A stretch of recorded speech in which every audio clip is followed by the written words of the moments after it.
Bonjour à tous, j'espère que vous allez bien. Aujourd'hui dans cette vidéo, on va traiter un sujet très important. C'est la fonction morale de l'éducation dans la pensée de Kant. Passons au plan. Dans cette vidéo, on va voir premièrement une introduction générale, deuxièmement la biographie d'Immanuel Kant, troisièmement la définition de l'éducation et de la moralité chez Kant, quatrièmement on va voir la place de l'éducation dans la formation morale chez Kant, ensuite l'importance de l'autonomie et de la raison dans le modèle éducatif kantien, et finalement on va voir une petite conclusion. Commençons par une introduction générale à la philosophie de Kant. Kant, philosophe des Lumières, défend une vision de l'autonomie morale et de la dignité humaine, influencée par le contexte intellectuel de son époque. L'éducation est un instrument essentiel pour le développement de l'autonomie et de la responsabilité selon Kant. Il considère qu'une personne est née avec une tendance à se comporter de manière immorale et qu'elle a besoin de conseils et d'éducation pour développer cette tendance à un comportement rationnel et moral. Grâce à l'éducation, il est possible de transformer cette tendance naturelle en un comportement moral et des valeurs qui contribuent à la construction d'une meilleure société. Nous nous trouvons donc face à un ensemble de questions, notamment, est-ce qu'on peut dire que l'éducation est un moyen de former une personne morale? Et quelle est l'importance de l'autonomie et de la raison dans le modèle éducatif kantien? Maintenant, on va voir qu'est-ce que c'est Kant. La biographie de Kant. Kant est un philosophe allemand, né le 1724 et décédé le 1804. Considéré comme l'un des figures les plus influentes de la philosophie occidentale. Né à Königsberg, il a passé toute sa vie dans la ville natale, où il a enseigné la logique et la métaphysique. Maintenant, on va voir la définition de l'éducation chez Kant. L'éducation se définit comme l'ensemble des soins, la discipline et la moralisation. La discipline, selon lui, il distingue l'animal de l'homme et il dit la discipline transforme l'animalité en humanité. Donc, d'après ceci, on comprend que sans l'éducation, l'homme est différent de l'animal. Maintenant, on va voir la moralité chez Kant. Cette notion peut être analysée à travers trois aspects. Le fondement de la moralité. Pour Kant, la morale est fondée sur la loi morale, qui est universelle et impérative.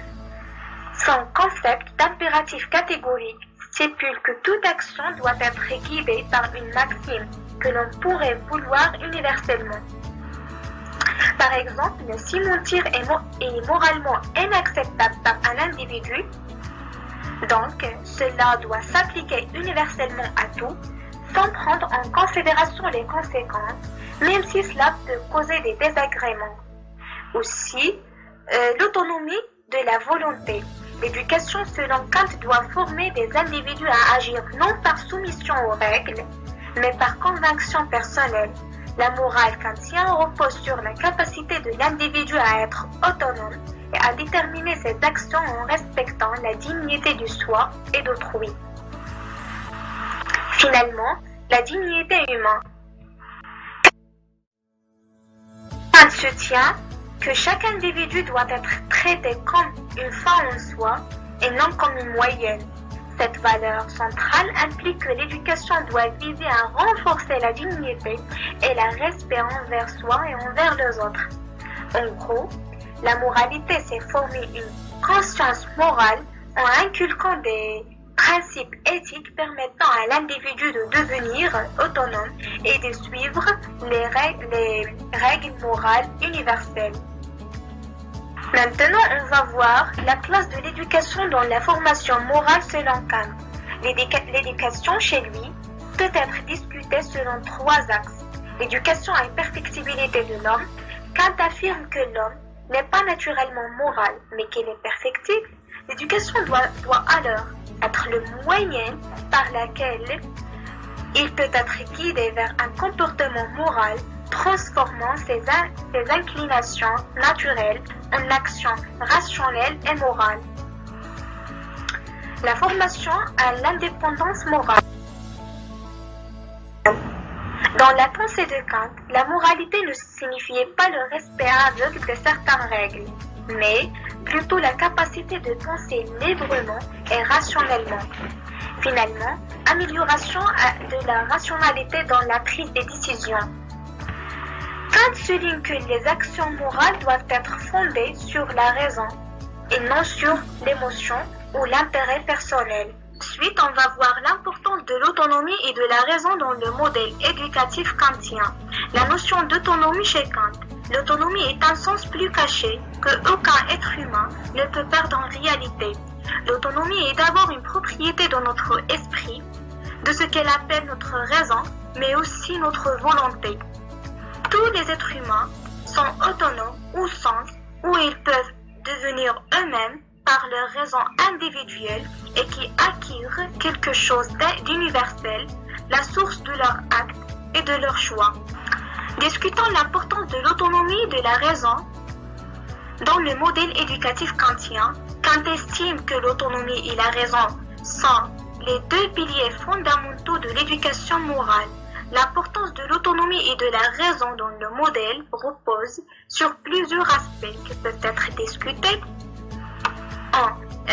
L'indépendance comme condition fondamentale de la liberté morale. Kant considère que l'indépendance comme la capacité de l'individu à prendre ses propres décisions morales sans influence extérieure. L'individu indépendant est celui qui choisit consciemment ses actions en fonction de son sens interne du devoir. Aussi, la raison comme outil pour parvenir à ses principes moraux. Pour Kant, la raison est la base de la moralité. Il croit qu'une personne, grâce à son esprit, peut distinguer le bien du mal et s'établir des principes moraux universels à tout moment et en tout lieu.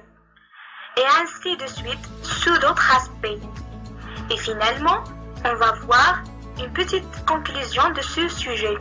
En conclure, l'autonomie et la raison selon le modèle éducatif kantien sont fondamentales pour former des individus libres, responsables et moralement conscients. L'éducation kantienne ne vise pas seulement à transmettre des connaissances, mais aussi à former des individus capables de juger par leurs propres raisons en suivant des principes moraux universels. Donc, nous avons atteint à la fin de cette vidéo et merci pour votre attention.